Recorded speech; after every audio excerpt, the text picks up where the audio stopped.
So, welcome to the show, Martin.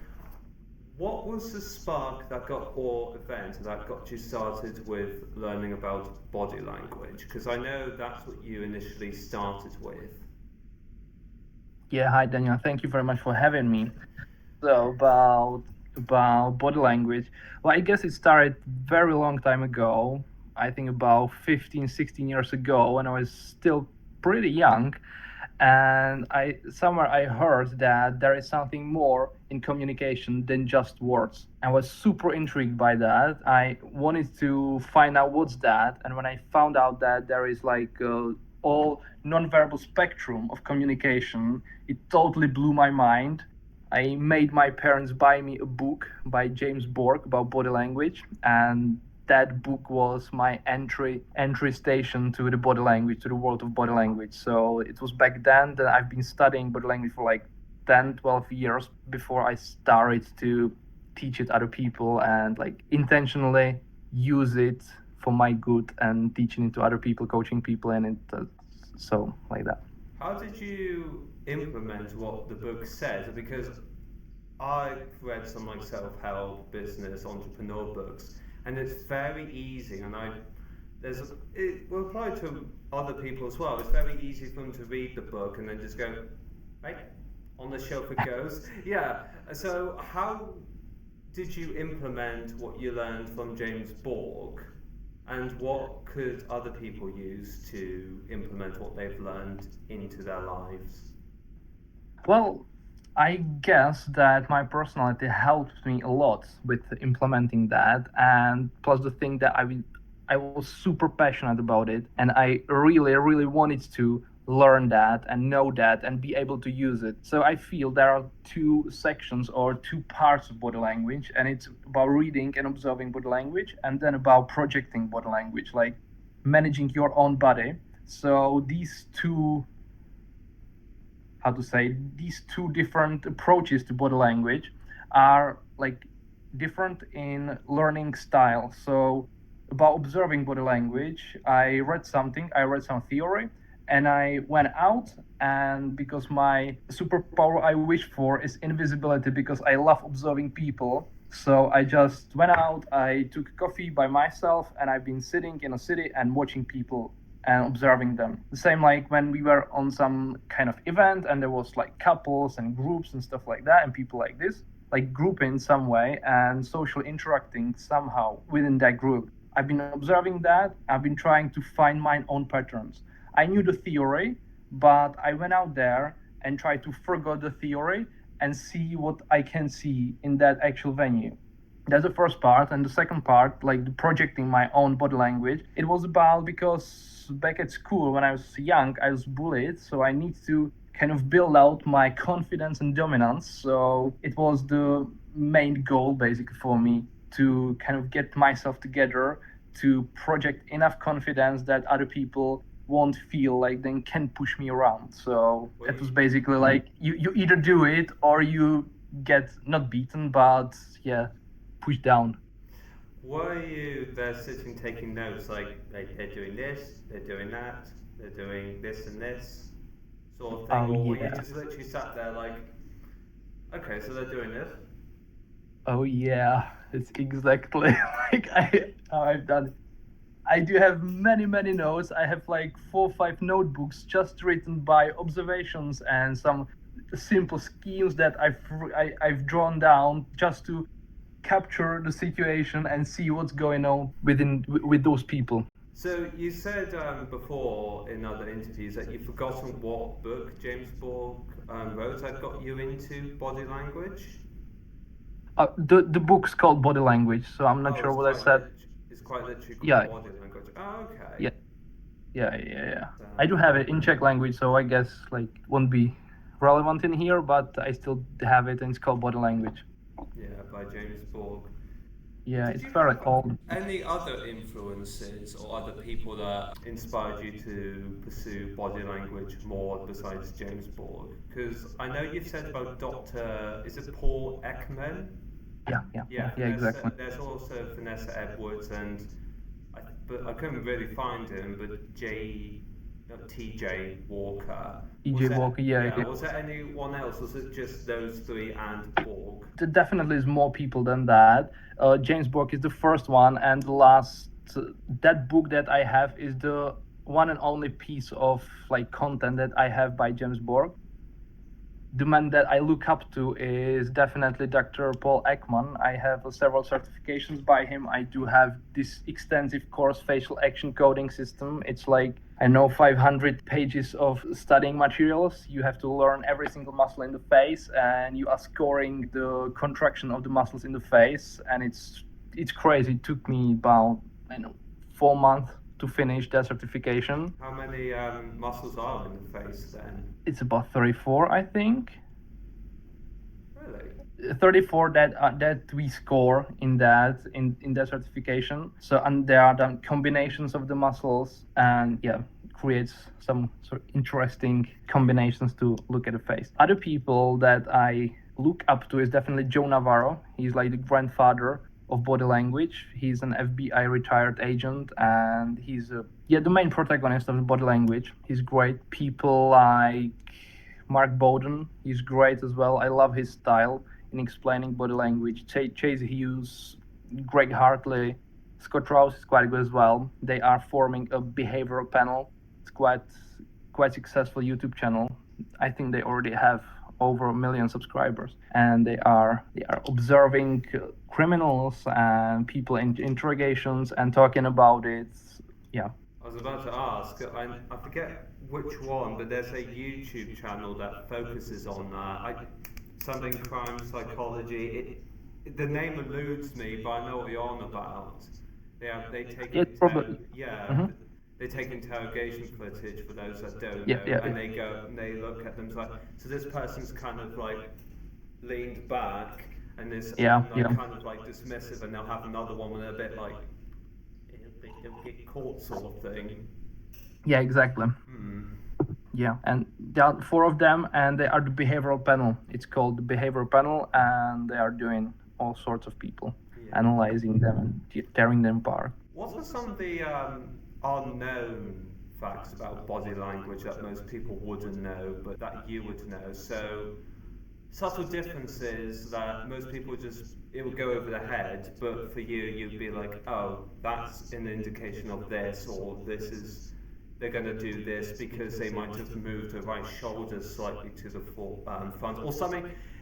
Maybe not those, but you get what I mean, where it's like, what's something that people might not quite know about body language?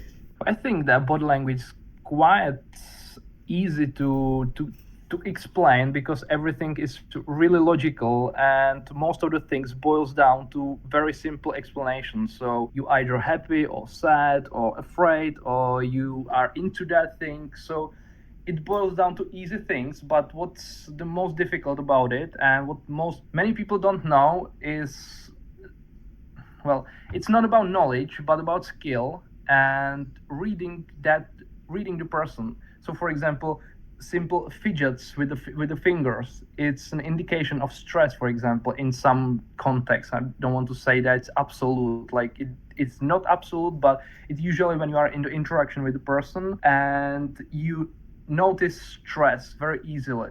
If you are trained to observe body language, you notice stress signs that other people don't notice, for example.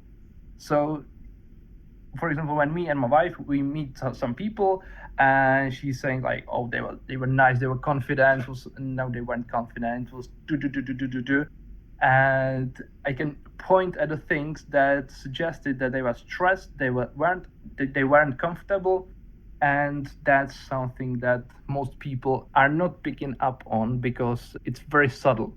For example, they eye contact is a little bit shorter, and it's about fragment of a second.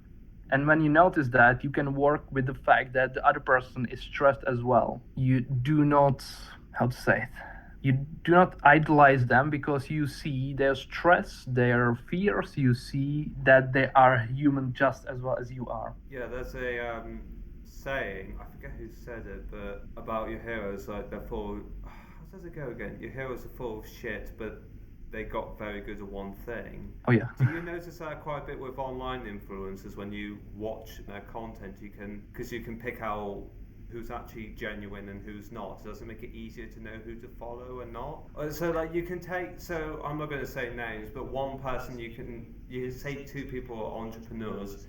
Person A you can tell because of how they act and their mannerisms through their body language, and person B is just like flashy and showing off sort of thing.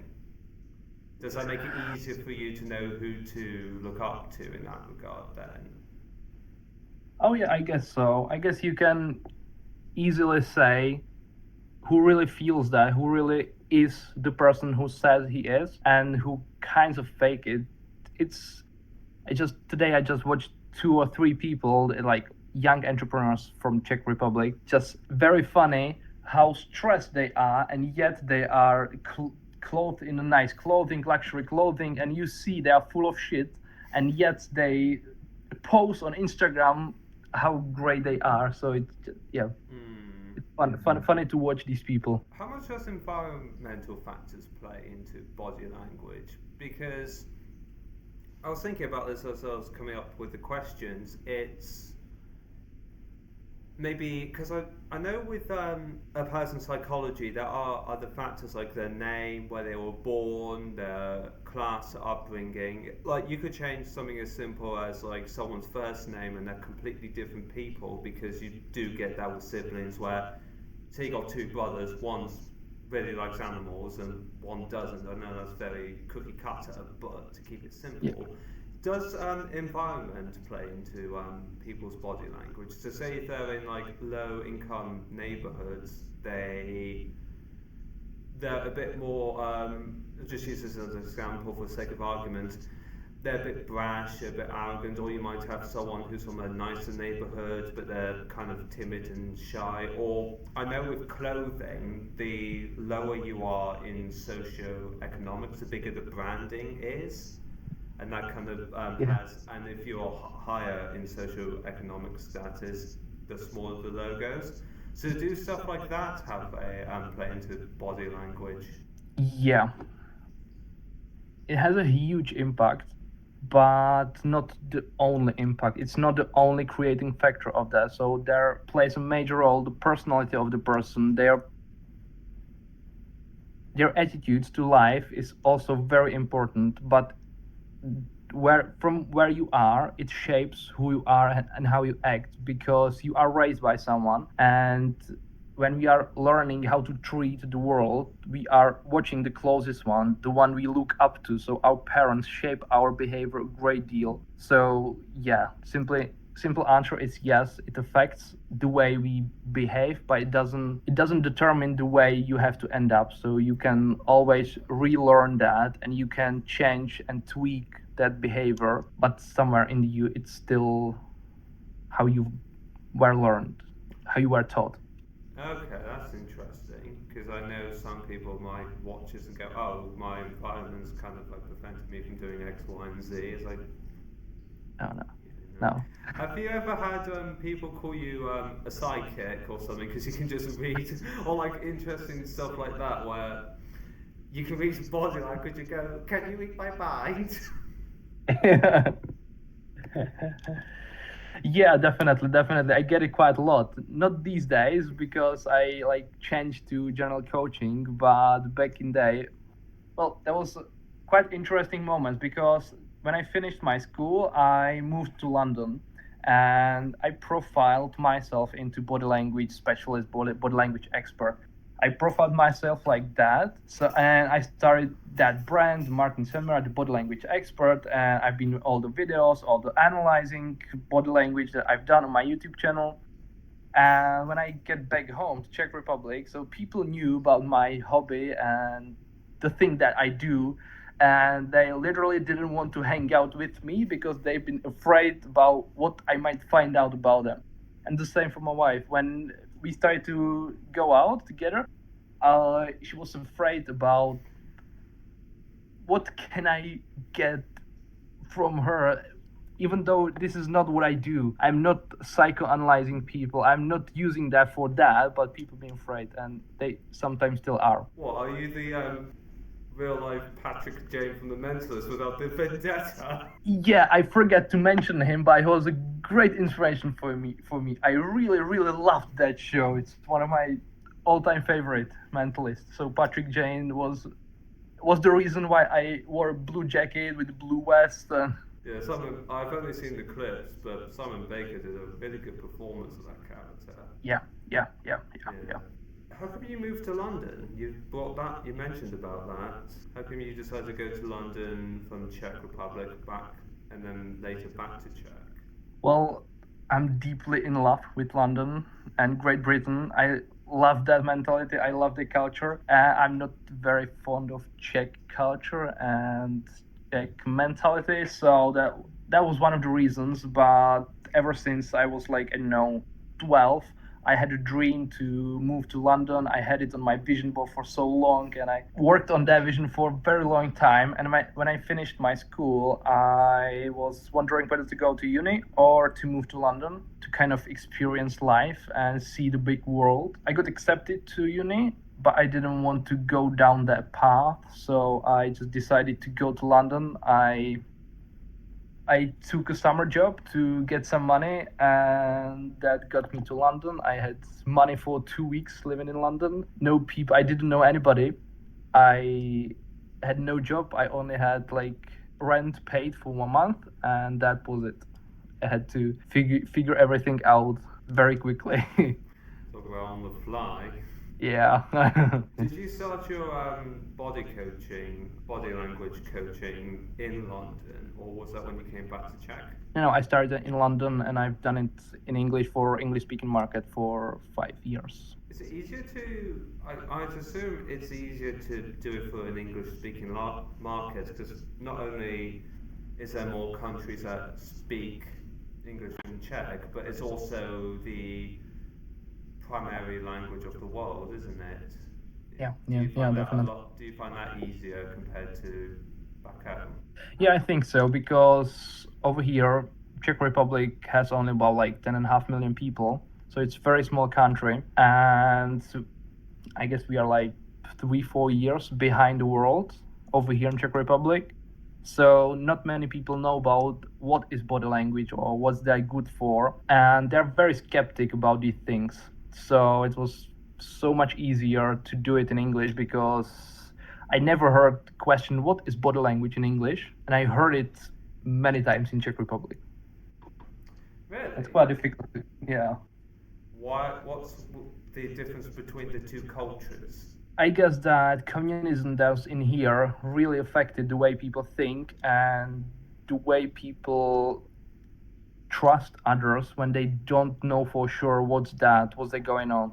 So people in here are really adoring doctors and all the established professions, but when there's something new, it's it takes quite a long time to gain trust to that thing. So for example, general coaching is very common in England. In London, for example, like I felt like every other person has a coach and works with one. But when you come here to Czech Republic and you tell that you're a coach, people frown at you and they are not sure what does it mean. And yeah, just and you have to really convince them that you're good, that you mean good, and that you are trained enough to help them. And when you do that great deal of work of convincing them that you're good, that they can trust you, then it's good. Like when you gain their trust, they're supportive and they do what they want to do. I mean, like the coaches usually don't tell what to do; they just guide you through the questions and then they work on that. But I think that's the major factor, major difference between cultures.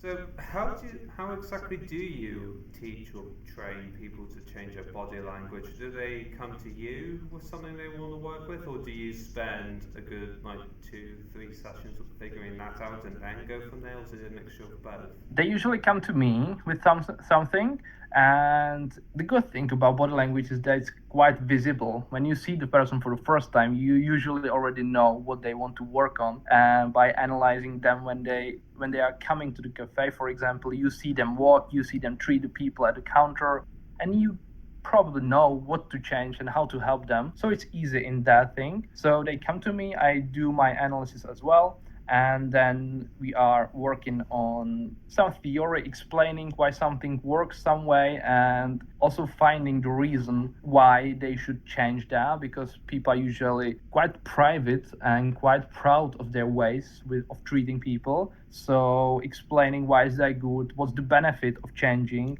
and then we work with the classic coaching method. So finding out what they really want and why they want to achieve that, other than the general knowledges and general benefits, to find what's really in them, in what's really in it for them. And then we do some trainings. I'm showing them how to do it. I'm correcting them. We're going out and I'm observe them how they do it, and then we like course correct to their like dream destination.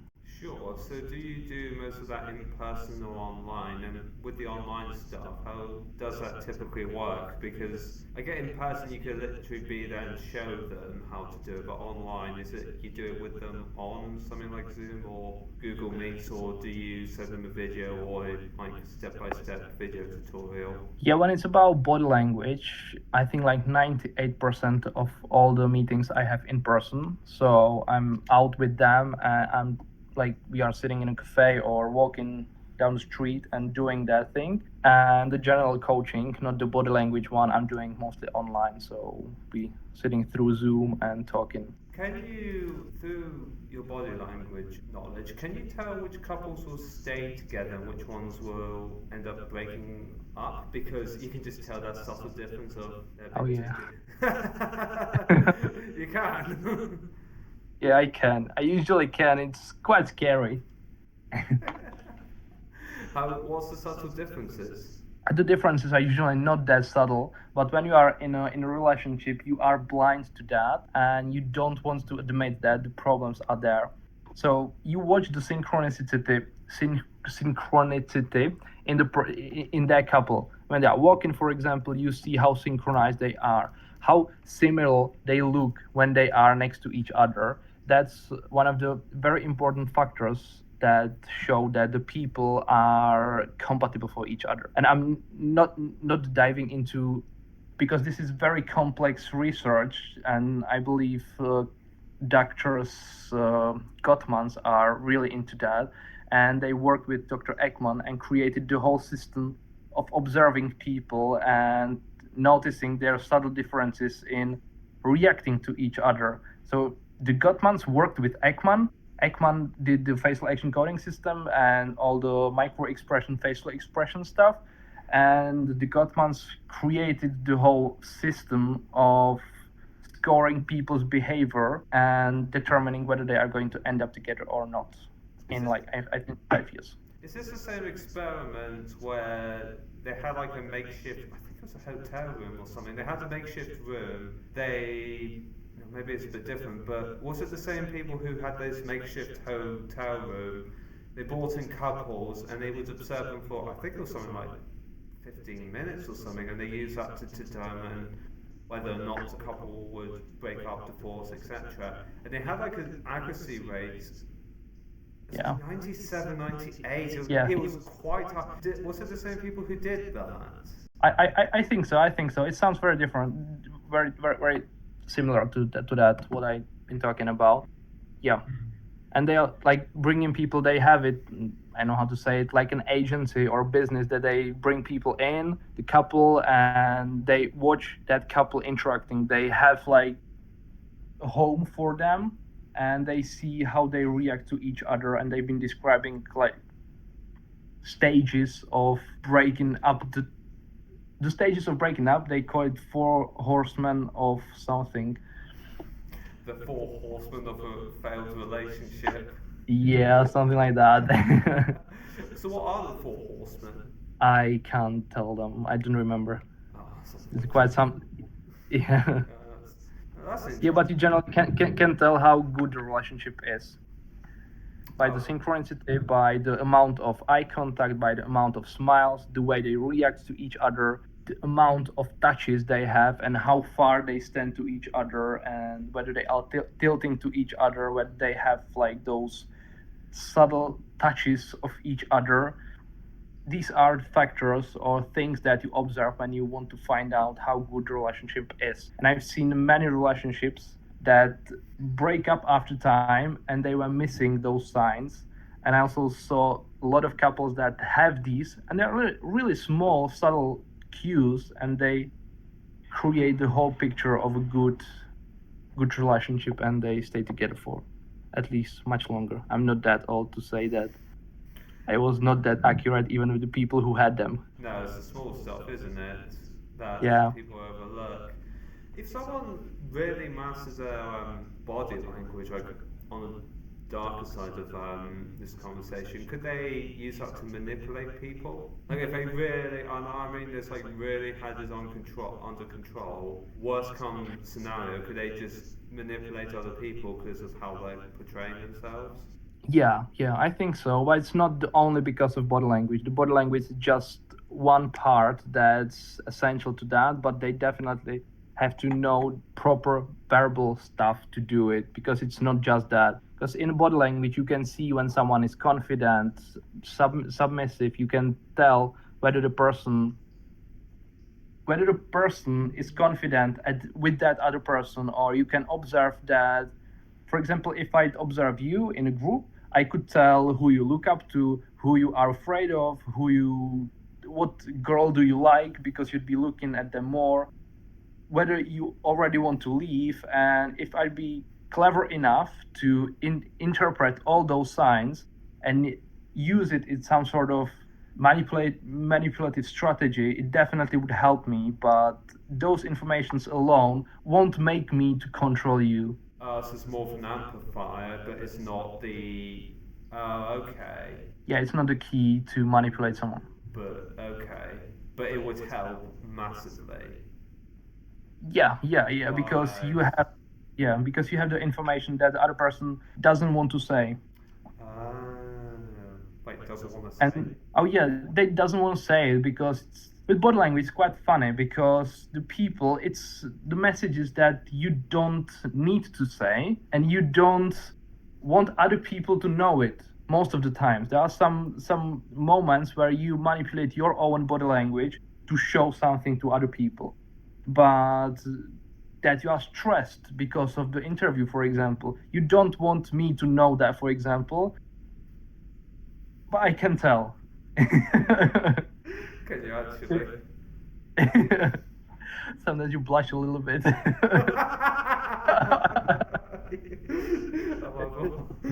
might have put on a psychic, everyone. Just how.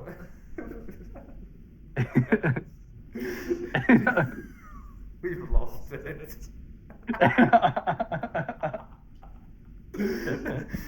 Just how important is it for other people to master their body language? Because for me, it's one of those things which even I'm guilty of this, where you wouldn't think about it. It's just like, oh, it's just kind of like going to the gym or working out your body. It's like, oh, we have a body. Why do we need to do anything with it? Is it this kind of same mentality of body language, or is it a bit? Is it one of those things which is nice to have to master, or is it?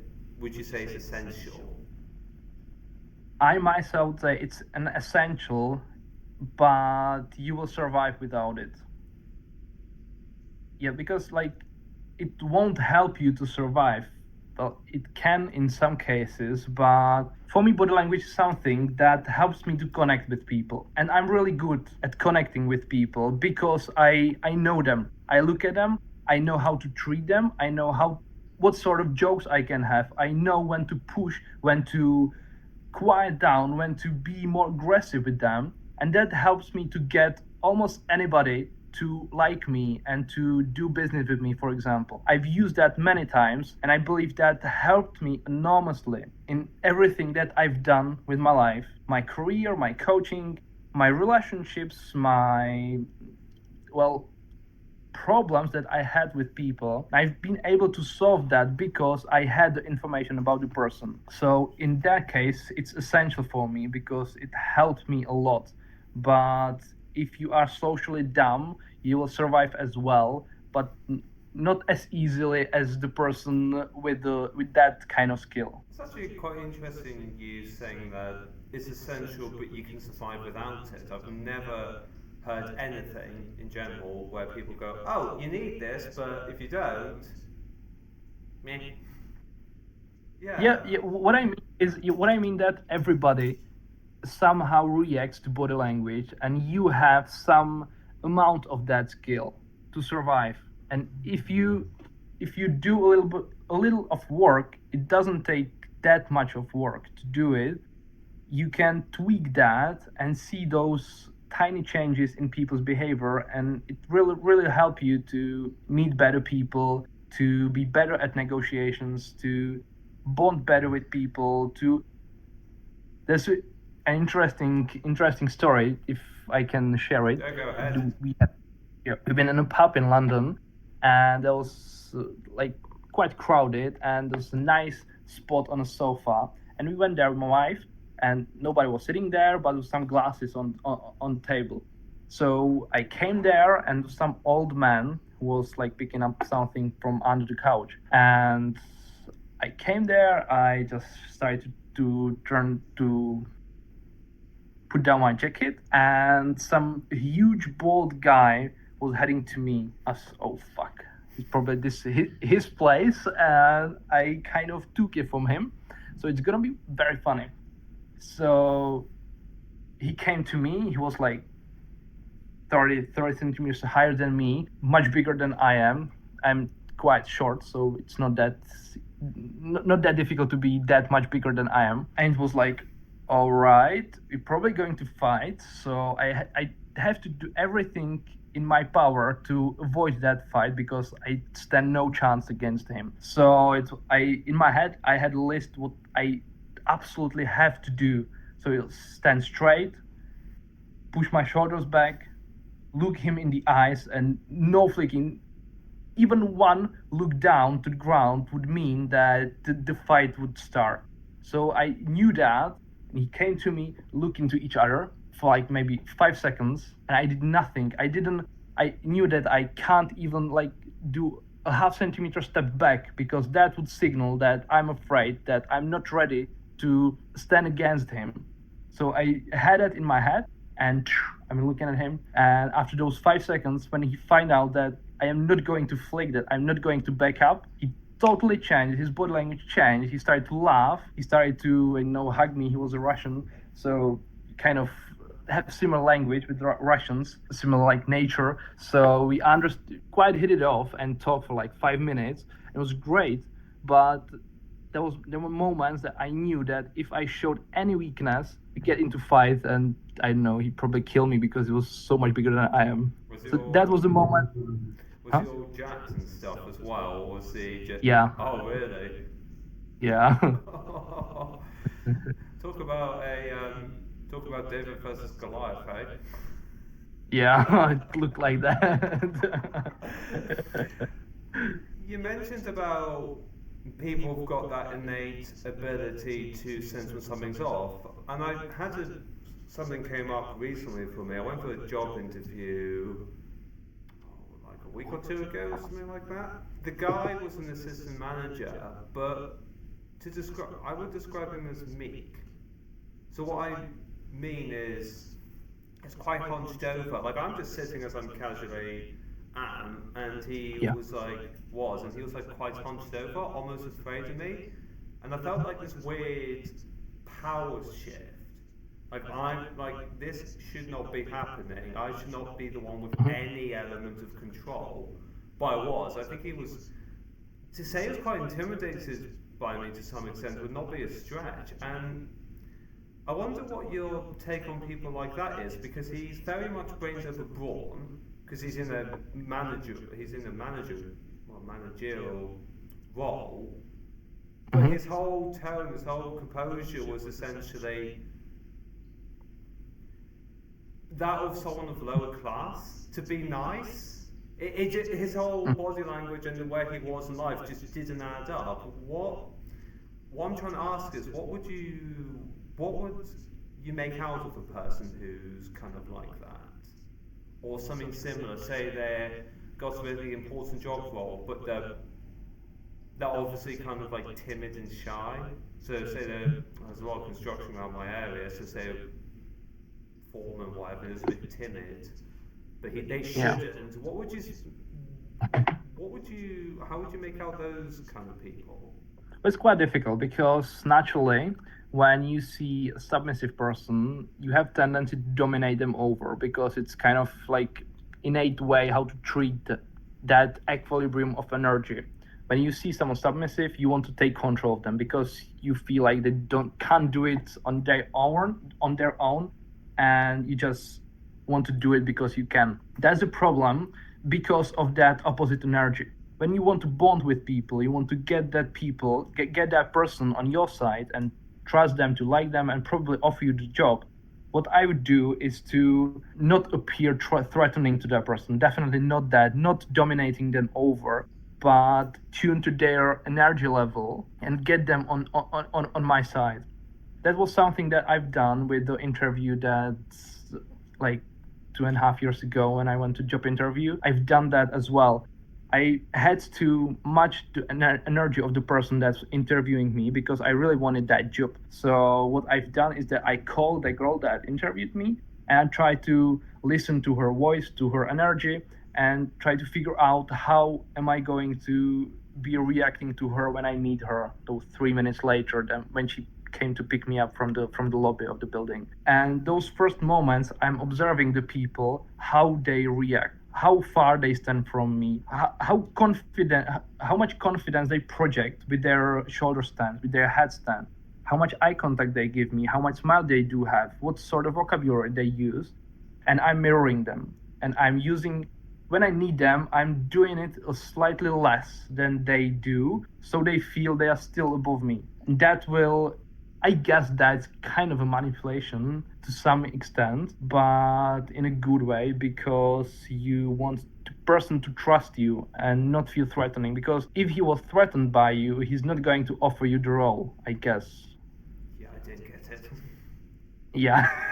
I even found that in the interview, I kind of I say not intentionally because I don't go in there trying to swim my own weight because obviously trying to impress people in that situation. But I found myself kind of having to slightly restrain myself unnecessarily, is how I best describe it.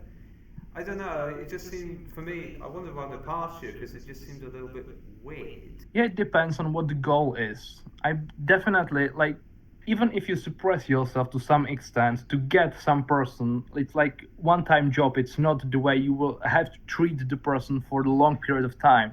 But if you have some goal and you really need that person to like you, that's when I do it. That's when I really like suppress some aspects of my like communication and I'm mirroring their behavior, but this is still me, nobody else. So my ways of behavior will still soak from my trying to mirror you. That's the way I approach it. And there's some other part of the question, I don't remember it. I want to say something to that. Yeah, I remembered.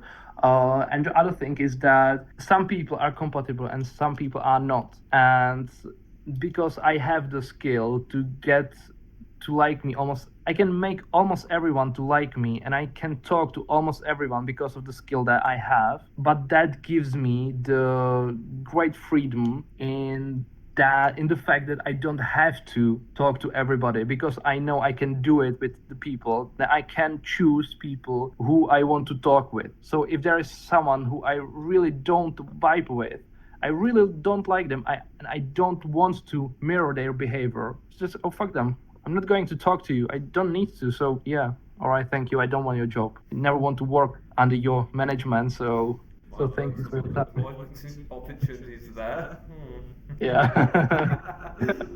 Yeah, I talked about burning the bridges. You might as well incinerate them.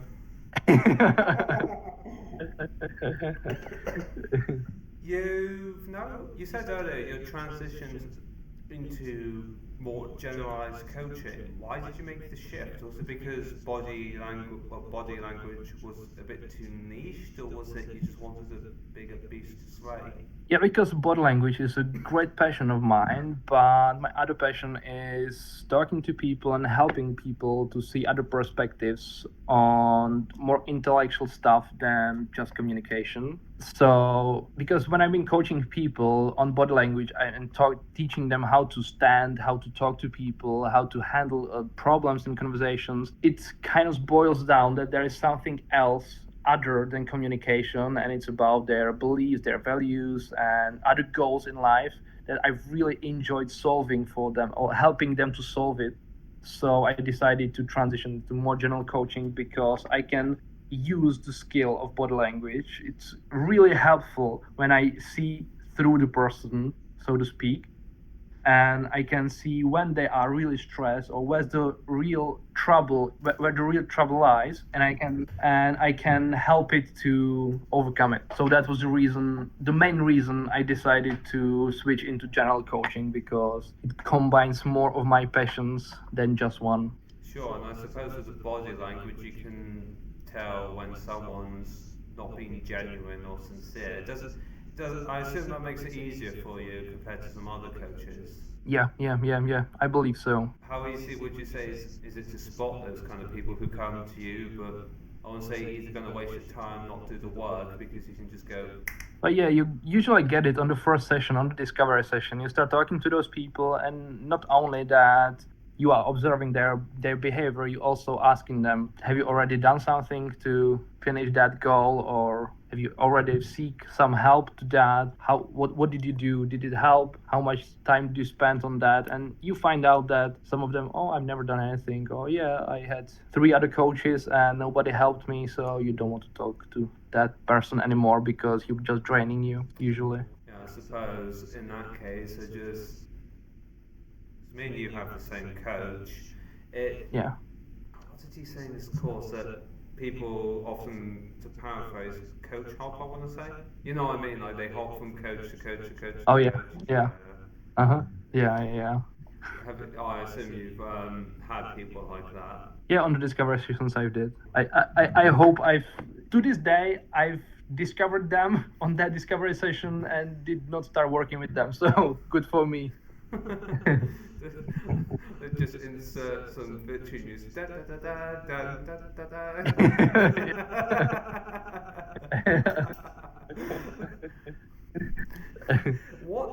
because what do people typically come to you for now, since you've gone more generalized? Is it more, are they looking to completely change their lives, like do a 180, 360 and then some more, or are they coming for something specific? Because I won't mention who, but I know you had someone come to you for something very specific.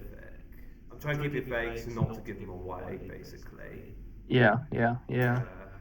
How often would you say you get more generalized help versus specific? So someone might come to you for, I don't know, their personal life, or someone might come to you for a range of stuff. Like what would you say, 50%, 60, 40, 70, that kind of?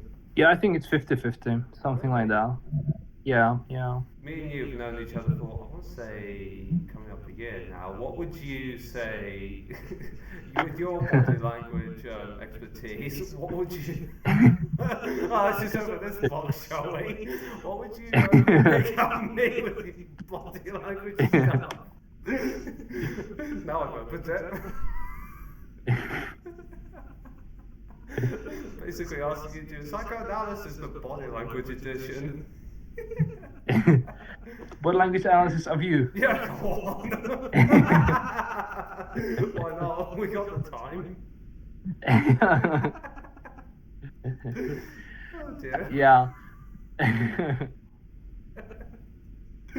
There is nothing bad about you to say, so I usually don't do the analysis in a way like to tell what's good, what's bad.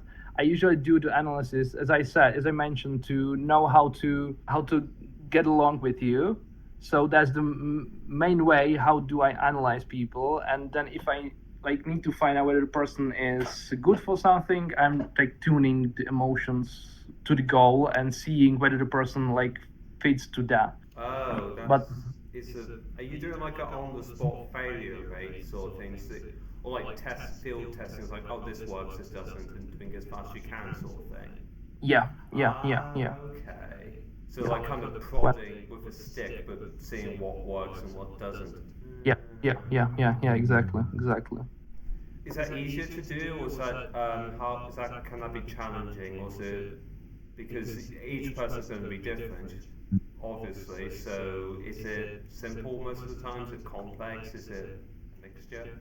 I think that's quite easy very often because I'm testing with my personality and I like to go from different ranges. I can be very intellectual, I can talk very smart. On the other hand, I can be quite rough, I can be quite, how to say, dirty or how to say it. Just can go from very wide ranges. And when the person agrees with me, I already am getting some senses of where to go, which direction to go. So I'm going that direction, and then I'm trying to penetrate the other directions as well. And that's the way how I create the picture of the person because I like it and it's natural for me. It's easier for me, but it's not that like I am very specific at one region of the conversation and I have to force myself to go through the different ones as well. So this is easy for me because I have the wide spectrum of the conversation styles. And I assume that would fluctuate from well throughout the conversation as well. Yeah, yeah, yeah, yeah, yeah, a lot. So what are your plans for the future then? Because I know you're really diving into coaching. Are you going to continue with that, or are you looking to expand into some other areas? Because I know you've got courses, and we were talking before this. I finished one of them for this. Are you looking to carry those on, or is it just coaching for the moment to make that a thing?